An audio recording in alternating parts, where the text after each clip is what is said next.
Hello, Moonshine World. We're back here in Bartow, Georgia at Midnight Run Distillery, and we're getting ready to go in and talk to Robert Morris, the owner.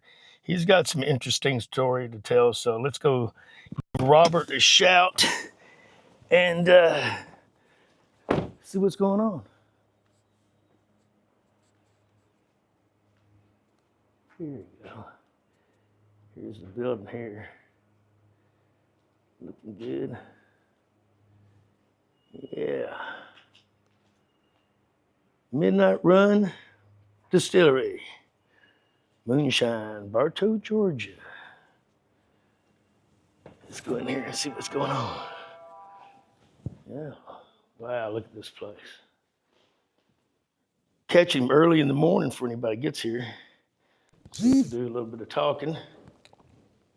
Here he is. What you know, Robert? Hey, Chris, how you doing? Man, it's doing Good to great, see you. buddy. Yes, sir. Yes, sir.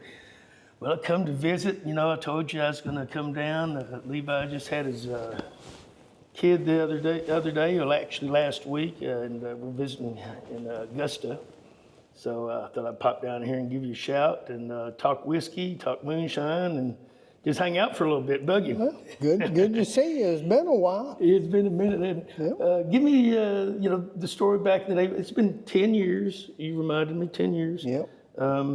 And give us the background, why you came up with the Midnight Run name and how you got started and stuff like that. Well, I got started in making liquor. Of course, I did it illegally before I decided to go legal.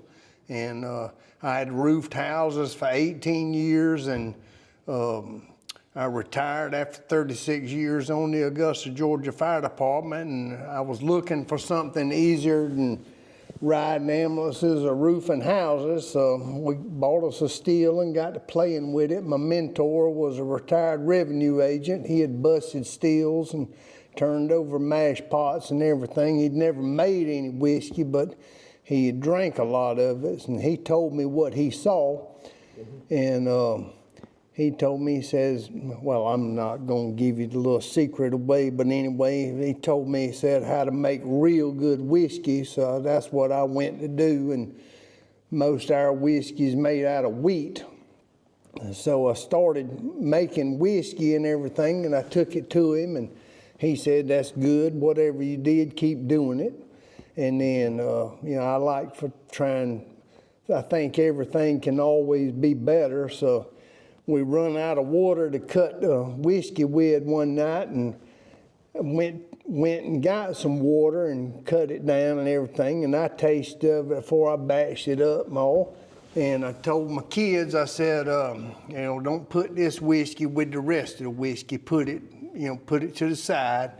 And I took him some of that, and he drank out of it. And I was standing behind him, and I always took the whiskey, and I'd sit over in the back of his truck, and he'd lean over the tailgate and drink of it. And he'd take one sip and just make sure he's getting what he wanted, and he put the cap back on it, put it back in the box.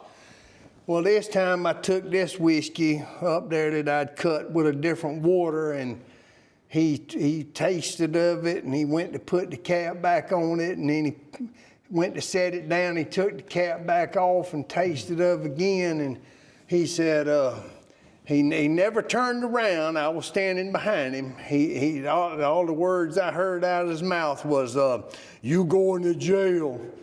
And I said, what are you talking about, man? I started backing up, looking at the bushes and everything. I said, they don't catch me, What do you mean? He said, you going to jail. And I said, well, please tell me what you mean. He said, if this whiskey gets out and people get to talking about it, you're going to wind up in jail. So I went home and told my wife what we needed to do was go legal, and that's what we did. We bought this building from my neighbor, came in, remodeled it, did everything we did to it. And it's easier than roofing houses or riding ambulances, I promise you that.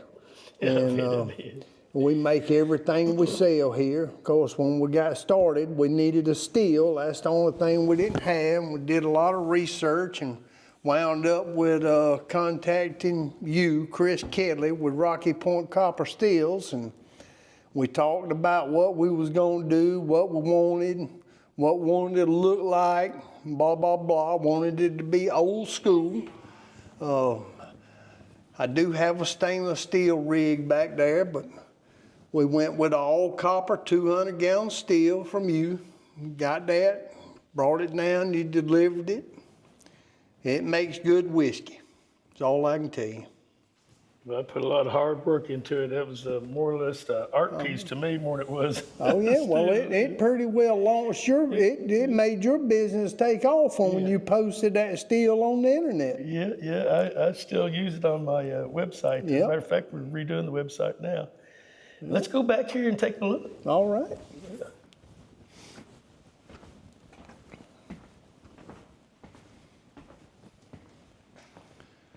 I mean, you look at the building and everything, we didn't try and, fancy anything up. We just knocked the dust off of it and put it together. It sure looks cool, though. It looks all, original up front. Oh, my goodness.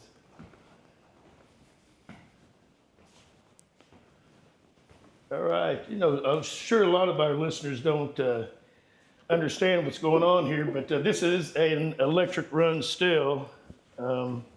It has 4 elements in it, 4 water heater elements, and well, it does have that the guy that built the stand for you. It does have 3 holes cut out in the bottom to run a gas burners on. That's right. John Torres built his stand, and it can go both directions. That's for sure. Yep.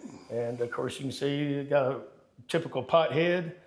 That is a lined barrel. Both those barrels are copper lined. And the coolest thing of all that he's done with this is he had his heat and air man come in here and put a cooler in the inside. Oh, you're giving away my secret. Oh, I ain't supposed to. Everybody's doing it now. Yeah. Yeah. Well, the guys down there in Comfort did it right after you did. Comfort, Texas, they sure did. And but anyway, I do the same. I'm actually making them myself nowadays. So. But this is a parrot at the end, and that holds your hydrometer. As the alcohol comes out, it goes into the parrot, and the hydrometer floats right here, and then the finished product goes in this barrel. But tell us a little bit more how long it takes you to run and all that kind of stuff. What's the function of this? Yeah, normally when we put the mash on, it'll work off in 7 days, 7 to 10 days or whatever, and bring it in, load the steel, and I normally crank it up about 5 o'clock in the morning, and it takes about 10 to 12 hours to extract the whiskey off of it. We run it slow. Whiskey comes out at 42 degrees. That's one of the reasons it's so smooth. Being it's got a air conditioner charged line, and it turns the condenser and water in there into a block of ice. Yeah. And that's what makes it come out so smooth. But normally it takes 10, 12 hours to cook off a batch of 200-gallon batch of mash. So. And we'll wind up with probably 40 gallons of raw whiskey. And we'll take it from there and cut it down and make whatever we want. That's too cool. Yeah, love it. Everything we sell here, I make all the flavoring. There's no artificial color, no artificial sweeteners, no artificial, nothing artificial. Everything's all natural. We make everything we sell. Yeah, one thing about this still I'm just now realizing is I'm looking again, very rarely do I ever come off the thumper with 2-inch again and hit a worm. Usually I'm already dropping down my size for that, and of course it increases a little bit of pressure on the thumper, but not enough to affect anything. So what do you do? How do you think that affects the flow, having the larger pipe downstream? Well, it's not only the larger pipe. I don't have a problem with it. It could be any size pipe. It runs just fine, but people that come in here and they look at this steel and they say they stand back over here where you're at and looking at it, and if you'll look, the pipes run gradually uphill. Yes. And that's just the more you can work the whiskey, the stronger the proof's gonna be. It can't just go over there. It's got to climb the hill, Yeah, that's cool. Yeah, that's really cool. Yeah, I can see Just another way climbing of on working. both of them just a hair, isn't it? Yeah. Yeah, and plus too, we sent the head back to you, which you did put a deflagmator in the head. You can see the entry point and the exit point for the water up there. Yeah. And when you run it, it takes considerably longer to run the whiskey off. Is it? Oh yeah, it does. Yeah, it slows it down a lot. Connections for your deflag in the head. Yep, Isn't that something? Yeah. yep. The controller hadn't been giving you any problems? You just have to replace that SSR? I don't necessarily run the controller anywhere. I found out that I played with it when I first got it. Of course, it's just like any steel. You got to figure out where it's going to run and where it runs the best at. And we find that it runs best on 3 burners, right? 3 full burners. 3 full burners? Yeah, Oh, cool. 3 full burners. Yep, got it. Science down. Right, Right. right. That's too cool. That's cool. And that stand is stainless steel, guys. It is, yeah. That way we won't have any rust between 2 dissimilar metals. Keeps it a lot easier to keep it clean anyway.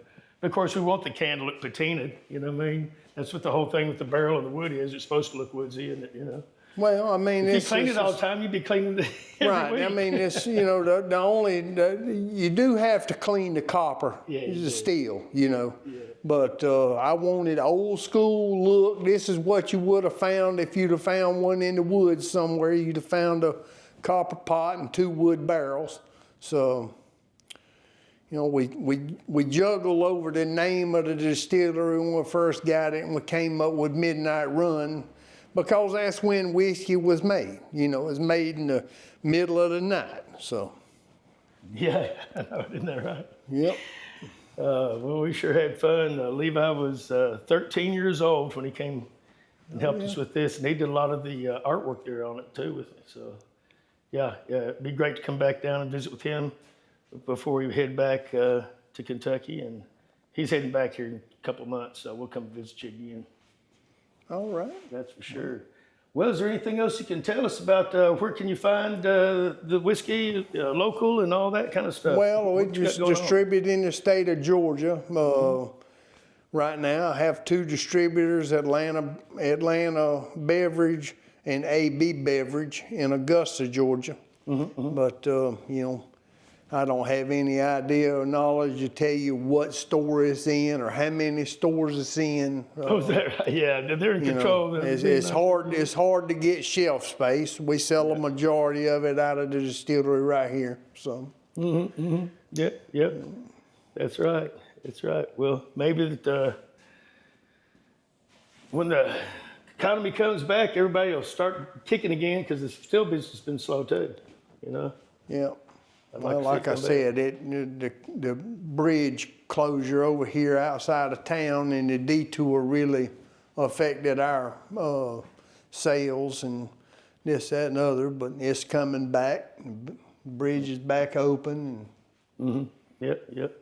Oh, same thing with the still business. Like I said, there just hadn't been as much money being spent, not on quality stuff, not on stuff that's. Well, you're gonna pay what you get for. You're gonna get what you pay for. Yeah, you know. I know it. And I'm not gonna lie to you, that's heavy duty copper pot. It takes 4 men to pick that pot up out of that stand right there. Oh, I know it does. It sure does, doesn't it? Goodness. Yeah, that steel will be here when the rest of them little store-bought steels is gone. Yeah. They'll be in the scrap yard. I don't think anybody ever scrapped this. They'd be blue their need it. Yeah. That's for sure. Well, Robert, we're going to head out, man. All Still right, wanted well, it's to good to see you. hang out and talk again, and Yes, sir. we'll do another interview when Levi comes back. All right, that'll be fine. You have a great day. Let's see All you. right, you too.